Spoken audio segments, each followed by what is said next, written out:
Alright, so we're going to take a look at another drum design using MDL and parallel samples, because I've been playing around with this kit and using it in some designs and seeing what I can come up with using this as the main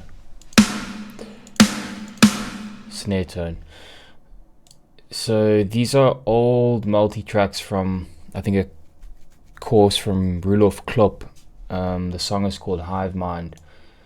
Might be recognized by some people, but I just want to show my drum design and how I kind of get this sound to like get this really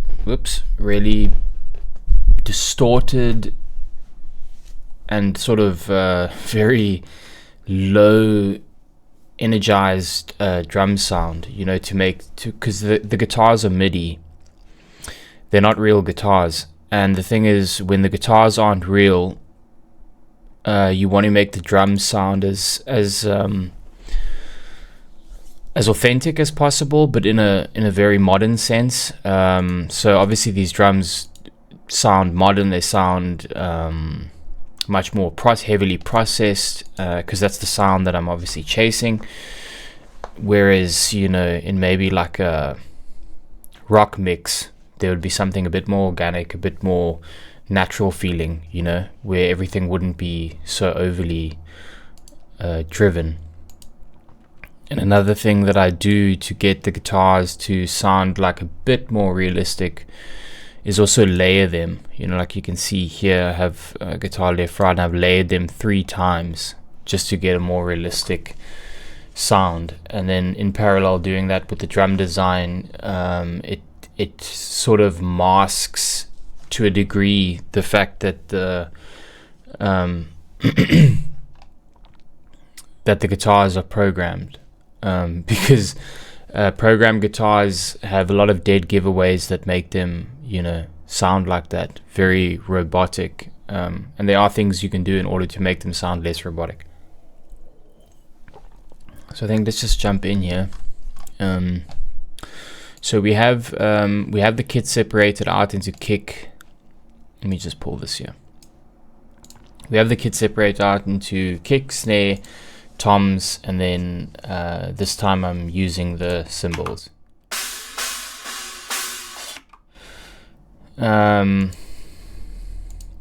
Yeah, and then we have here 2 kick samples, and we have 2 snare samples. So sometimes I'll use a lot more than that. Sometimes I'll use like 10 snare samples. Sometimes with kick it's usually less, but it depends. Like in a kick like this, like I was chasing something that had a massive sort of sound to it, and then I use predominantly parallel processing to further enhance the sonic picture of the drum kit and add overtones and harmonics to the drum kit, but we'll take a look at what that looks like.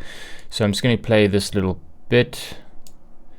Just watch your ears if your volume's turned up.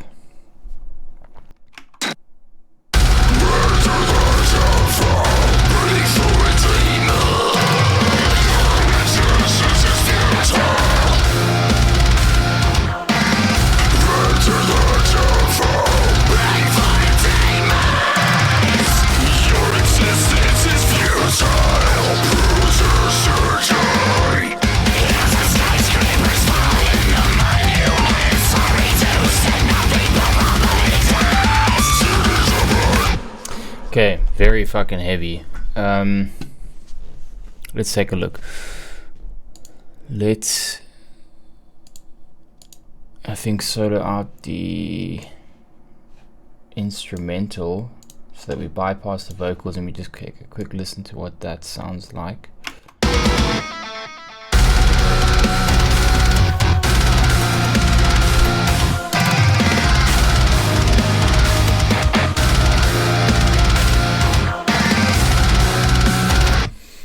Okay,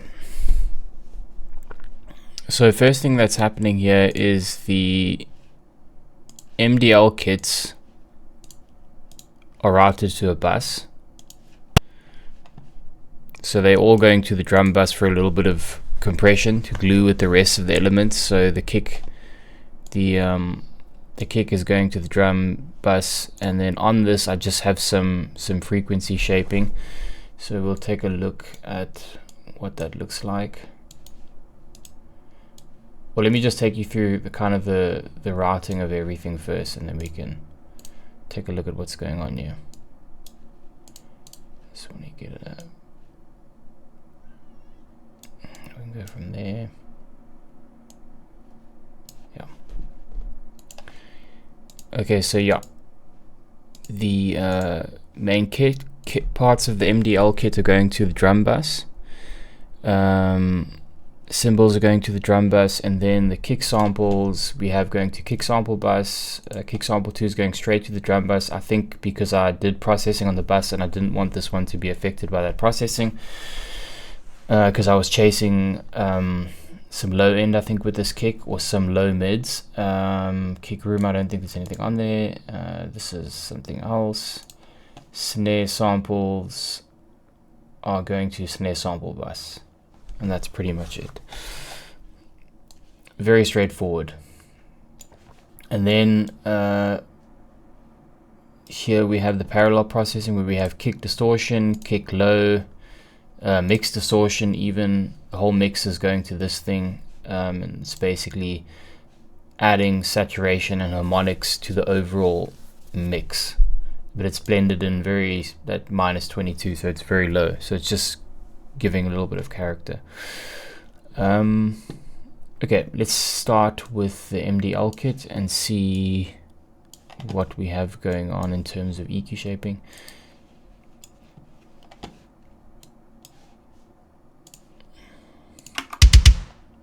Okay, so this mid-range cut was because I wanted to hear more of the fundamental of the kick, and if you start carving away the mid-range like this and the lower mids, you're going to emphasize much more of the fundamental of the kick, and you're going to hear a lot more detail of the fundamental than you would with all of these. So we'll bypass them and you can take a listen.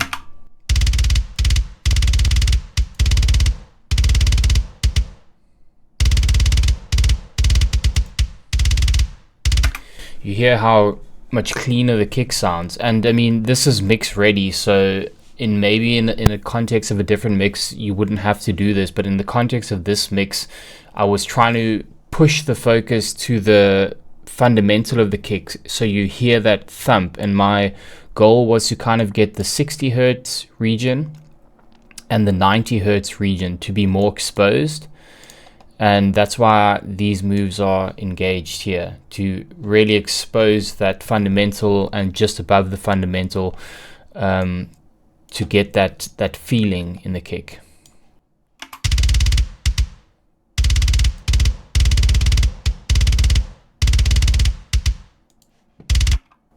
Okay. Snare, we don't have anything on. Toms, let me see if I can find a looper section here.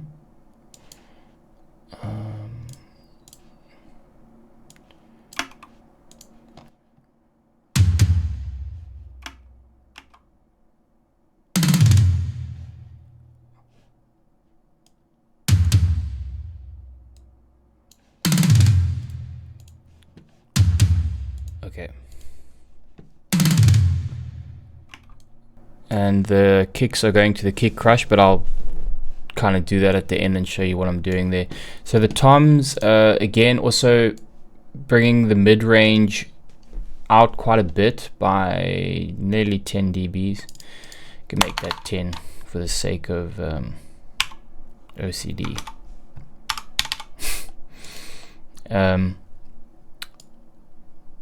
So yeah, let's okay, so this is also high passing the fundamental, or the low end out of the toms, so that they don't interrupt anything within the frequency spectrum of the kick, and we're going up to 64. It's not too high. Usually I would go higher, but I didn't find it necessary. So you see that's like shaving off this. So you see this peak that comes up here. This move is done in such a way that there's like this gap here. You see this kind of almost like a triangle shape. It's shaving it off like this, so that is not really being emphasized, and it's giving more room when they hit for the kick to take preference. If there's parts of the kick that are playing afterwards, this note can kind of resonate out. So I just wanted to shave it off. But you can gate the toms in order to stop that bloom or that resonance from continuing.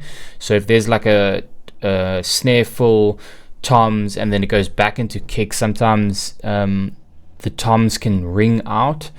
So what you can do to mitigate that is to put a gate on the toms, so that you just get the impact of the toms, but you're not getting the bloom that comes afterwards.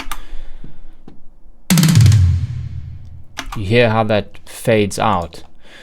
So you could, let's just try this and see if this, there we go. You see how that just cuts it off. And then you're going to get a much snappier tom sound, and it's going to sound much more direct with this engaged. So we'll take this gate off, and you'll hear how that bloom kind of stays behind that. So I didn't do it in the when I mixed the song, but I would suggest this on toms because you get a much cleaner sound. And then that, you know, goes back.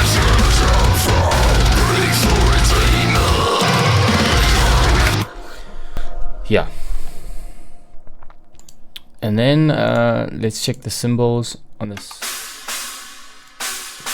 Okay, so I think I'm doing more on the bus, but we're just cutting here at 6,000 hertz. I find that 6,000 hertz can sometimes be a bit abrasive and harsh.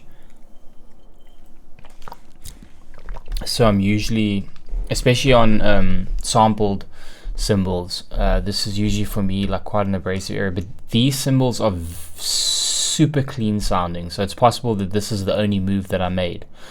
In terms of, like, for example, Crim, I'll do a lot more processing on those cymbals than I would on like an MDL kit. So let's just see if we have anything.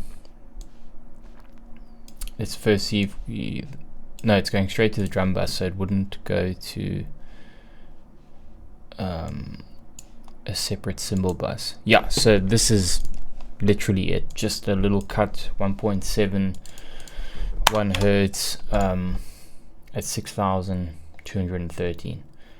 You can just kind of, you know, when you're listening in context with the guitars and stuff and you're hearing a bit of harshness, you can just, sorry, this microphone is, you can just sweep around and see where it fits, you know. So if you're listening in context,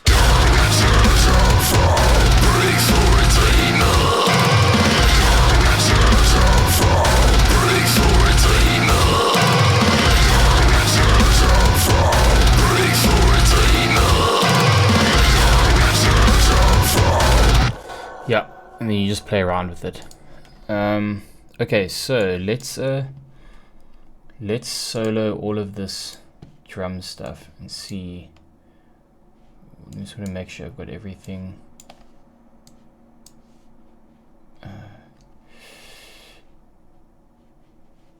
Kick low, kick distortion.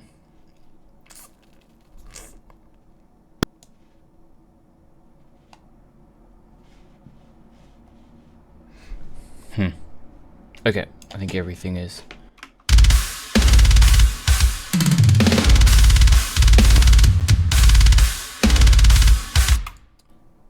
The snares could probably, the snare is a bit soft in this song, but we could.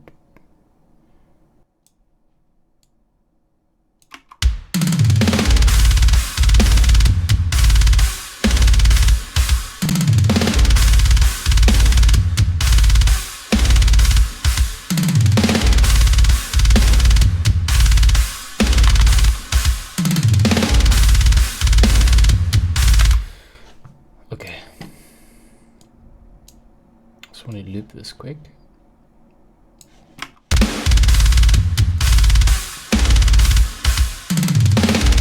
So the first kick we have is, so here I'm just trying to create some sort of low end with the Sumo Sub from Jens Borgren and the Nice Mammoth, I think it's called, and then the jumper kick from Andrew Wade. So I'm just looking for low end from these kicks, and I'm trying to build a kick that has like a lot of thump and a lot of sort of not too much low mid energy, but some low mid energy where it really vibrates when it's engaged. So that's kind of what I'm trying to achieve with this, to get a very distorted sounding mix, and all that distortion also shapes the transients by, you know, cutting off the peaks of the transients and sort of softening them. So distortion is always good in parallel. It does a lot for a mix. It can drastically transform the way the drums sound, the way the overall mix picture sounds. Yeah, so then we have so on this first kick I am again doing the same thing. I'm trying to expose this fundamental as much as possible, so that when it hits, you're really feeling the impact of this 60 to 90 hertz region, and I want to take away from here in order to really expose that.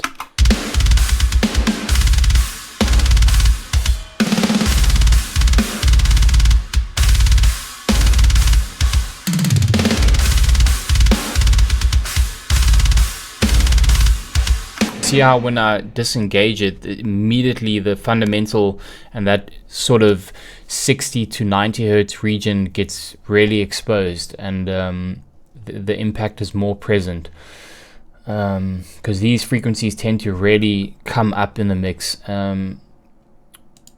especially if you're chasing this kind of sound, you know.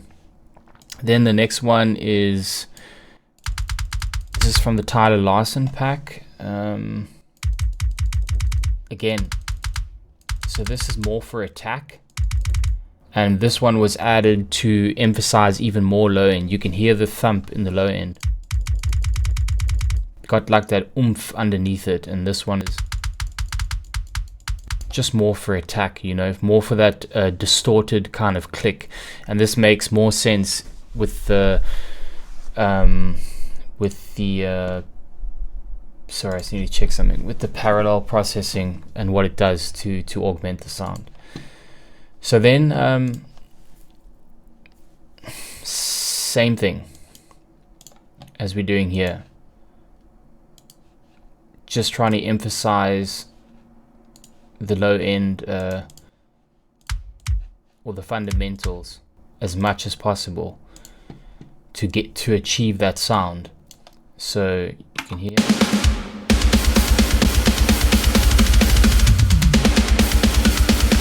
when I engage and disengage how the sort of fundamental and just above the fundamental gets sort of masked, and then when I take it off, it's way more apparent.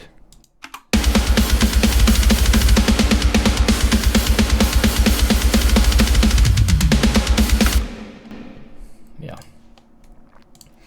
And then putting some drive on the virtual channel, and we have it on the Brit 4KE. This is just adding some saturation. It also brings back a little bit of that mid-range that was cut out, also the lower mids as well.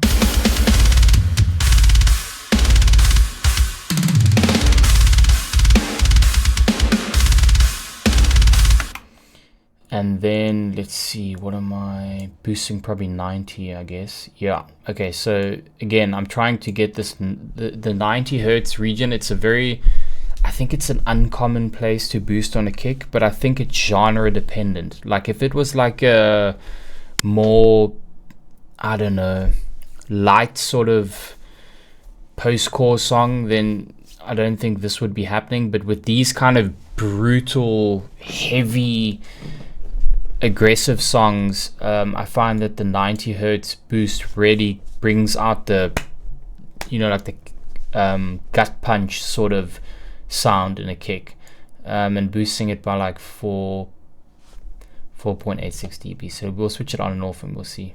I'm doing it in context just so that you can hear these frequency changes in context, because I think that's the best thing to do than just soloing it. And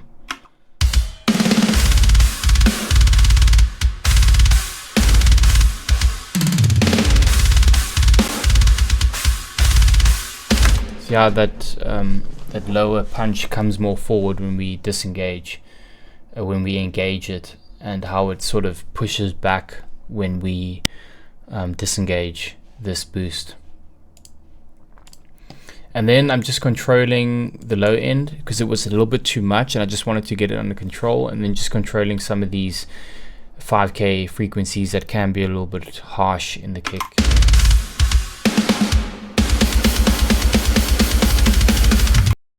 Especially with all this like double bass and, you know, the snare hitting, you want to get this under control so that these peaks aren't like pushing out too much. And then same thing, doing more carving in the mid-range because this obviously wasn't enough, so I was trying to emphasize it even more as I was listening to the mix.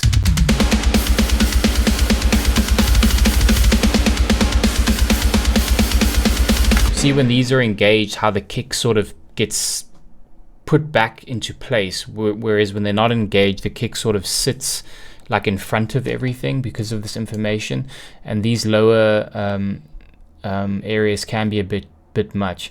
So I boosted it by 4 dBs and then took it down again by 1.22 because it was a little bit too much in this area, but I'll disengage and engage.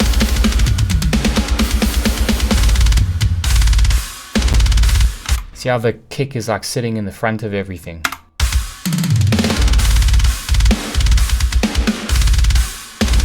And with that engaged, the kick sort of just sits in the right place. So yeah, that's pretty much it on that. Let's see, now we have the snare samples. Good, these are going to, let me just see if there's anything on the kick sample bus. Okay, now I took 124 down by 3.18 dBs because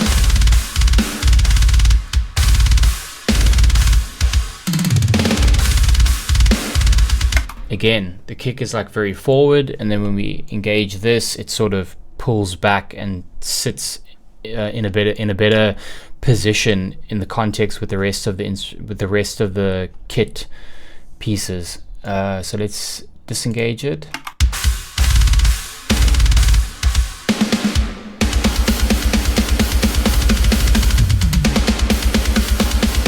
Yeah, so it just cleans it up nicely.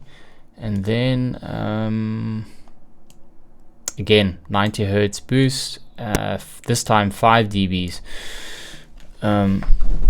So I was chasing that low thump again. Let me maybe engage a part that's not so thrashy.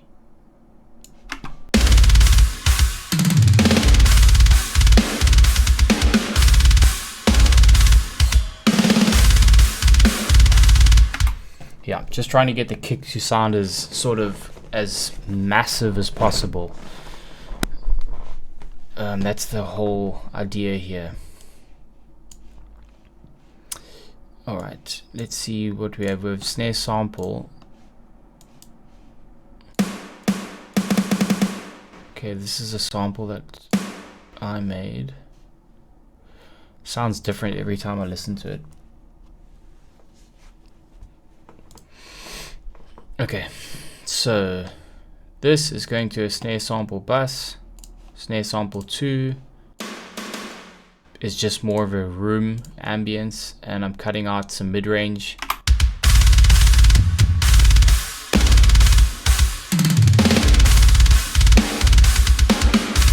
Here when I disengage it, it's like too forward. It's that mid-range is like too present in the sound.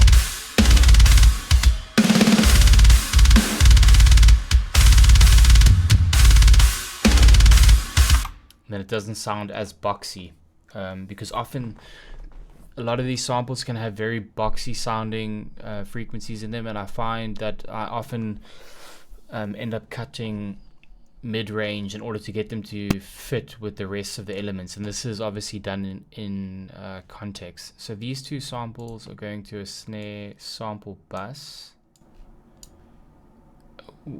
over here, and then we have just okay, so this frequency spectrum or this frequency range was a little bit too much, so this is more of just like getting it to fit better with everything so that there's not these sort of 5k 6k frequencies poking out.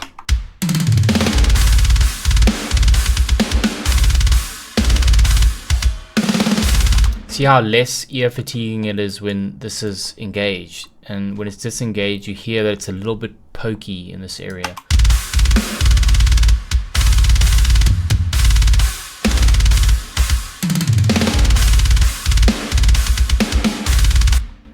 So it's just like you know, balancing everything.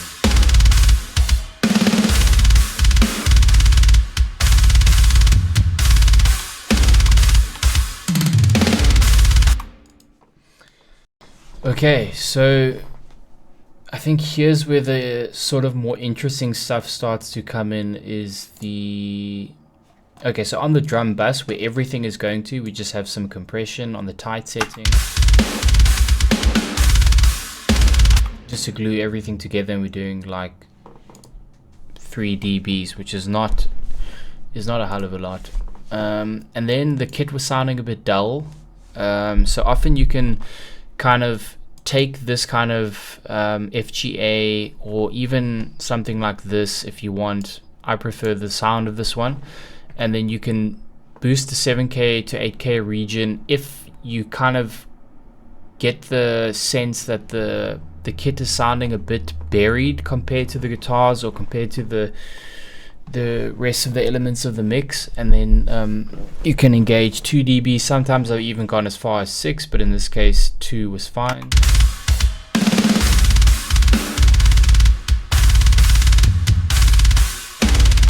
So I'm just switching it on and off.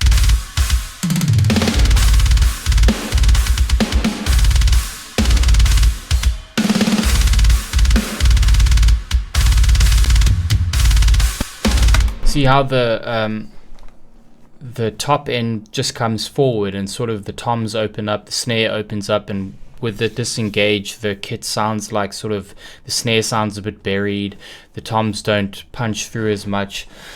So this is a kind of move you can make on the drum bus if it's needed. You know, it's really song dependent, and it depends on the oh, sorry about that, it's my brother's WhatsApp,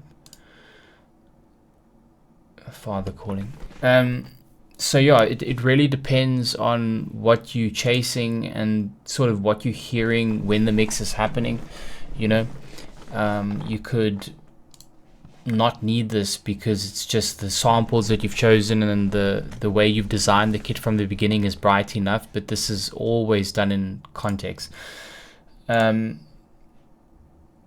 we have a drum crush. Okay, so I'm going to solo this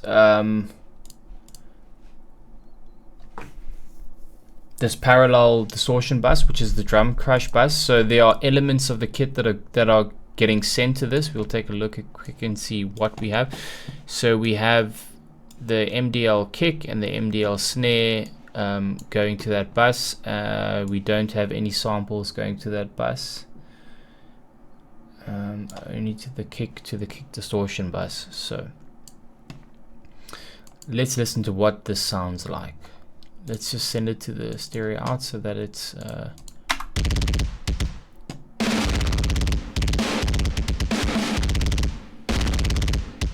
yeah, how trashy that sounds, because I've just distorted the shit out of it. So the first thing I'm doing is compressing it pretty hard with a very fast attack, very fast release, and a 10 ratio, and drive up at 4.7 to 4.8, and I'm just smashing it with the compressor. I'll just switch the distortion off.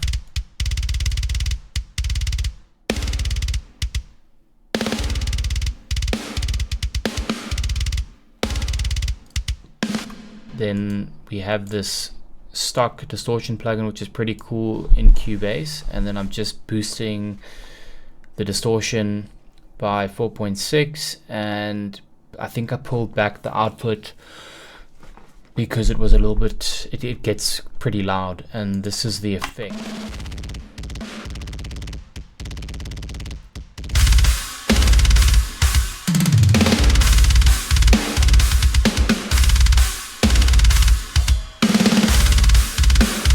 Hear how when I engage this drum crash effect, the kit just gets this vibration to it, gets like a very distorted vibration sound to it, and that's what I was trying to achieve with this, to make it sound very distorted, very sort of otherworldly, and just pretty fat sounding.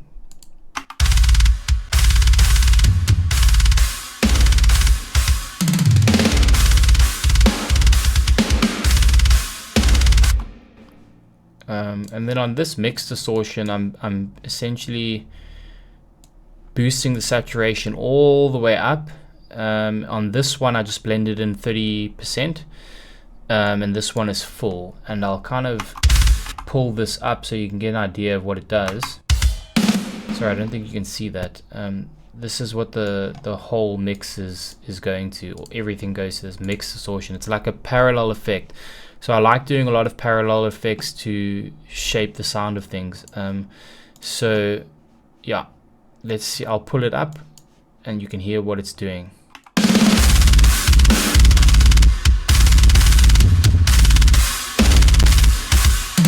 You hear all that distortion and saturation, it's a lot. But when you're blending it in at like -22, you're just getting a subtle characteristics of that effect that are kind of bleeding into the mix in a nice way, and then you get that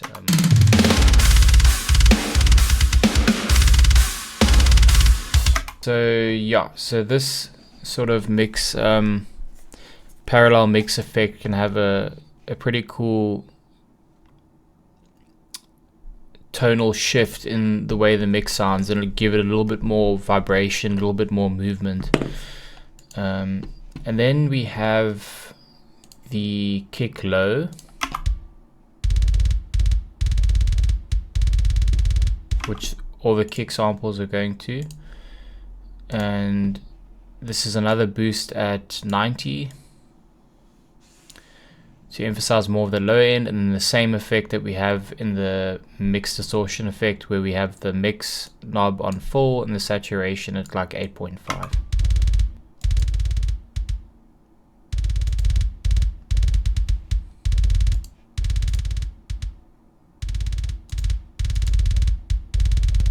It just fattens everything up. So again, I'm chasing this really fat, distortive sort of character to sort of make the song sound a lot more drivey and a lot more heavy hitting. And then we have the kick distortion. This is again just to add overtones and also give that distortive character. And then we have Fab Filter Satin, and we have this set to 411, so it's not affecting the super lows, but just the sort of higher end spectrum. And then we have it on the heavy saturation and driving it to 74%, just to enhance that distortive character. So I'll switch this on and off. And then I've pulled this down by -4, just so that that low end, because this warm tube will still affect the way that low end sounds. So I didn't want so much of that in. I'm just chasing this sort of distortive high end characteristic more than anything. And then same thing again, using more distortion on the London console, and boosting the distortion all the way up, the saturation all the way up on the preamp setting, and just 80% of the mix.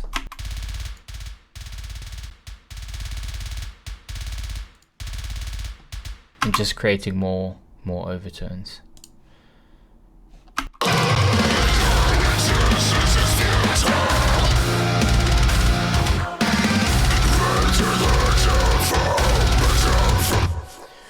So yeah, that's pretty much it. It was pretty quick drum tutorial, I guess, but these are all things that you can do just to add more characteristics to the drum kit, and it really depends what you're chasing in the moment and what the objective of the sound design for the song is. And in this case, the objective was to get a very distorted sounding drum kit, and something that's very intense and has a lot of sort of low-end vibrational characteristics to it, and that's what the objective was here.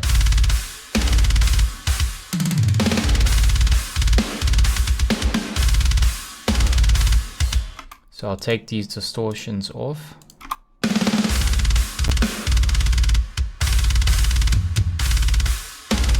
add them back in.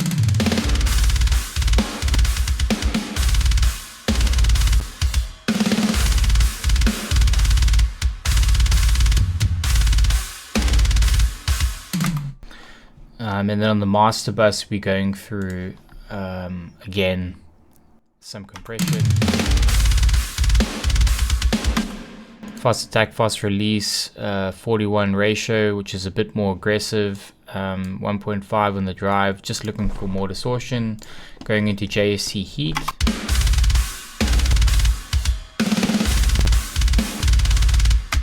We have the mix on 11%, so it's just subtle sort of blending in parallel, just to create some more overtones and shape the transients a little bit different to get, because when you doing a kit that's intense like this, you want to add saturation just to soften the transients, because it can become harsh when you're doing all of this heavy-handed moves. And then just going into a limiter on the transparent mode, and like I always say, these functions here, like the transparent, punchy, dynamic, all change the sort of sonic picture of the mix, so it's good to play with those settings to get a different tonal shape on the mix. Yeah, and I think that's pretty much it for this video. So if you enjoyed the video, leave a comment, and please subscribe. That will also be cool, and we'll see you in the next video, and thanks for watching.